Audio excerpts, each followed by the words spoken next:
Ni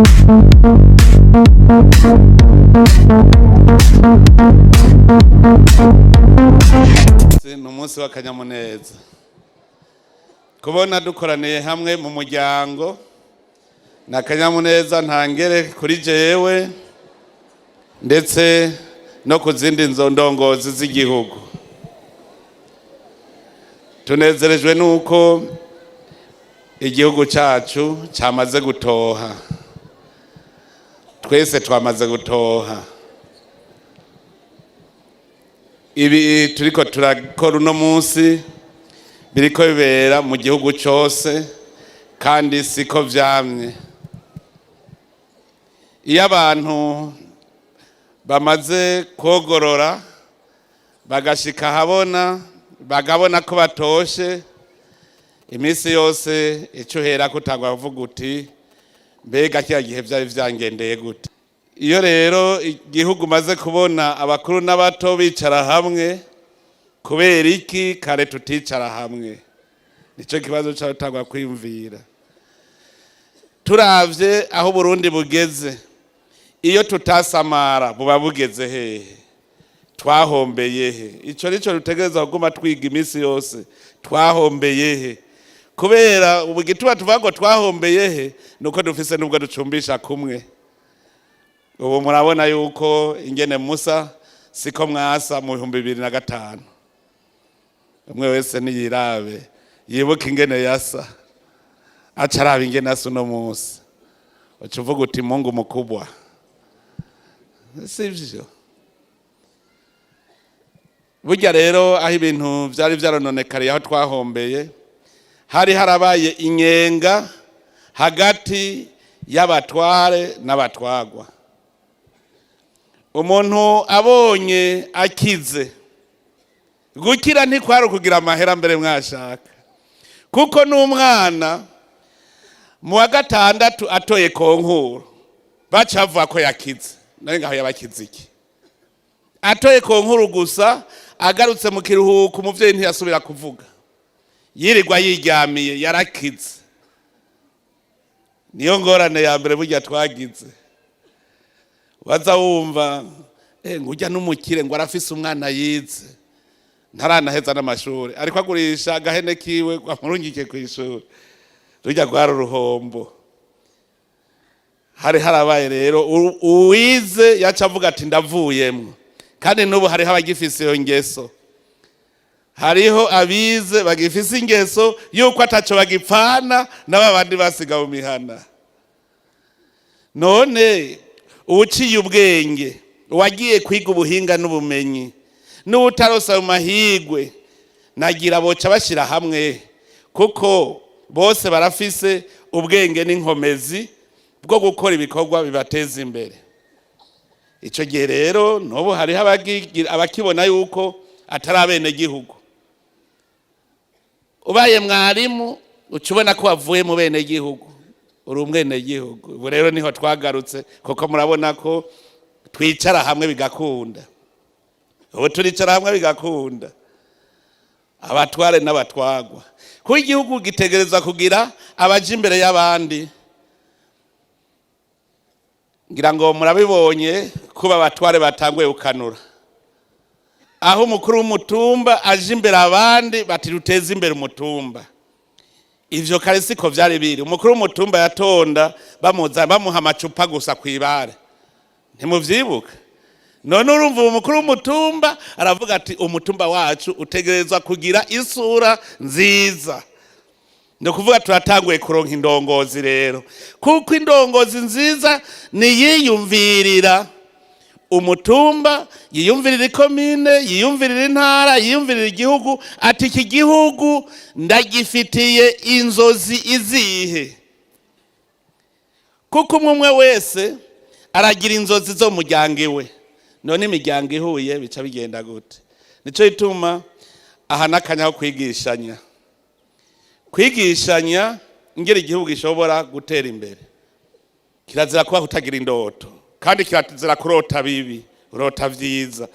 Ahazotera igihe atahantu tubona hatari inzu y'amagorofa 200, nk'ubu kava hariya mu igorofa ya 10 ugiye kurima hariya mu kabande ntimwemera ko bizoba none ko tuzoguma turima utarimye ucupfa n'inzara inda none iraraba umukire na nyarucari ndani twese dutegereza gukora tukarima ni ukuvuga yuko icyo gihe uzosanga komine Gitega twagize ibisagara izone hari igisagara izone hari igisagara icyo gihe muzosanga ufise akaduga umuryango wose ufise akaduga akamoto ugenda uvuye muri ya gorofa ya 10 uca ufata akamoto kawe ugiye mu mirima akaduga uparakinga nico gituma mwe murategura amabarabara kuko imodoka yawe ntizoca mu kirere Erega no gukorera kuri vision turaba imbona kazoza igihugu giteye imbere no kuvuga iki nta nyarucari abariho bose baba bafise ubuzima mu Burundi twebwe twaruyu umwe abana ba mugabo umwe harazi inyatsi shetani ici twita abahutu n'abatutsi n'abatwa twari bene mugabo umwe ducanamwe imice kandi ivyo rero si twebwe gusa n'abana ba Isirayeli baracanyemwe imiryango 10 jukwayo 2 jukwayo kandi bose bavuka kwa Yakobo kandi bafise isezerano kubera iki shetani yamishaka kugabura abantu iyo abantu rero biciyemwe imice ntibasubira gutera imbere ntibasubira ntibikunda abantu barashobora shetani kabashira hamwe kugira bakora ikibi Imana icikora iminsi yose cisubira kabatandukanye abantu bariko bubaka ikizu c'ikibaberi kubwishime kugira ngo ntibasubire gutera imbere ntibubake Imana yoberanije indimi zabo fini ntibasubiye kubaka ikizu c'ikibaberi caguye aho nyene natwe burya haraje abantu bavuga bati aba Barundi bavuga rumwe aba Barundi bazi guhingura ubutare aba Barundi bazi kurima bakimbura aba Barundi bazi kubika inyama ikamara imyaka n'imyaka aba Barundi bazi gukora impuzu aba Barundi bazi gukora isuka atabatwobareka bazohava badusiga mwitunga muravye kuva mu 2005 gushika uno munsi aho tugeze murahabona iyo tutagira ingorane kuva mu 2032 iyo duca twibandaniriza tuba tugeze he raba aho tugeze kuva mu 2005 muraba ingere twari tumeze inzo z'amabati zari zingahega basha hiwanyu muravyibuka zari zarasambaguritse zose uno munsi simbona tubata honje camwiyumvira uwo guha imyaka 50 uburundi bwa bumeze gute turumwe uko turumwe Imana yasubira tugarukako tugira umutima umwe raho turiko turibakira Burundi iyi nimbono kazoza rero ndabwira hatubamaze gushika ku ntambwe ya mbere tumaze kubibona rero burya abantu kugira ngo batera imbere baja hamwe ntubona nk'uko turi kuwe mu ikomine ya Gitega abo muri komine Kiganda bari kumwe kuko iterambere rya Kiganda si iterambere rya komine Gitega ni iterambere rya komine Kiganda nico gituma ushaka gutera imbere nko banza kuvuga uti nkabo nanezerewe ibintu bariko baragira ibi vyuko bariko barubaka ibibanza vyiratiro ibibanza vy'ingenzi nkuba amahera arashobora guca vy'Ubujumbura Igitega ntacabaye iwacu nkubise iterambere gereriza hajya muzi kijya kintu gasapa ariko arubaka muzi kizozana amahera angana iki muri ikomine Gitega ndabwije kuri mundwe ni mutabona imiliyoni zitari munsi ya 50 zinjiye muri komine Gitega kubera kijya gusa muga nkubo hariho uriko amugirira ishari hariho uriko aramutwenga ayo mahera hinjiye miliyoni 50 kundwi aca yubaka ikindi kizu uwafyatuye amatafari ararosa ikiraka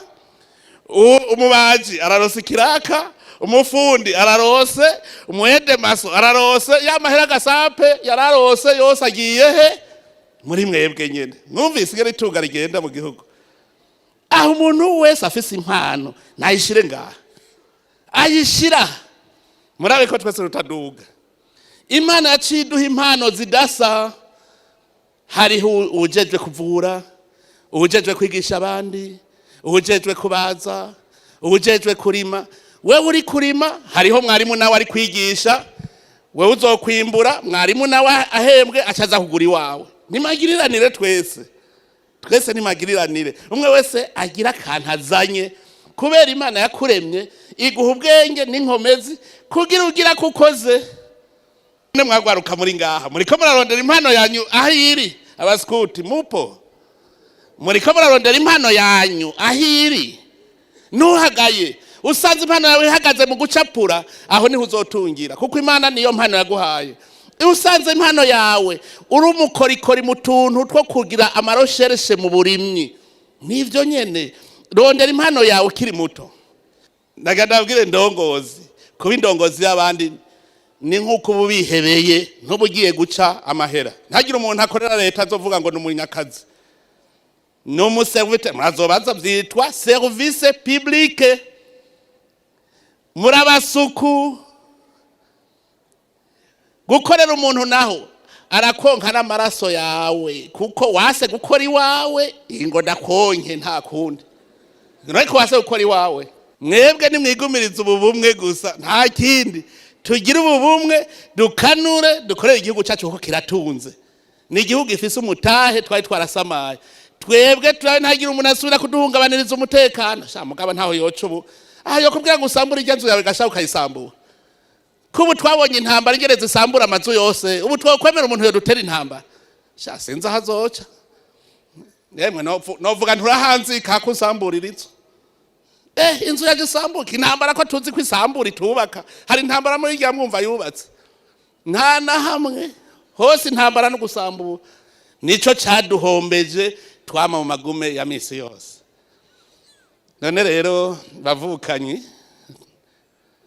Genda nezerewe kubona turi kumwe kandi tuyaga kakayago. None hari uvuye ngahagiye akiza na gatoyiga basha.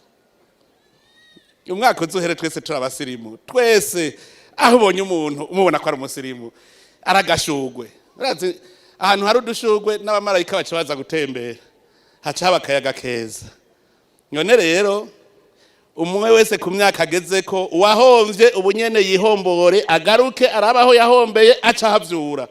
Umuntu nabo bakozi bavuga ngo urumva ngo amategeko mpuzamakungu ngo yavuze ko umukozi ategereza gukora amasaha 8 ku munsi. Imana niko yavuze ga yemwe.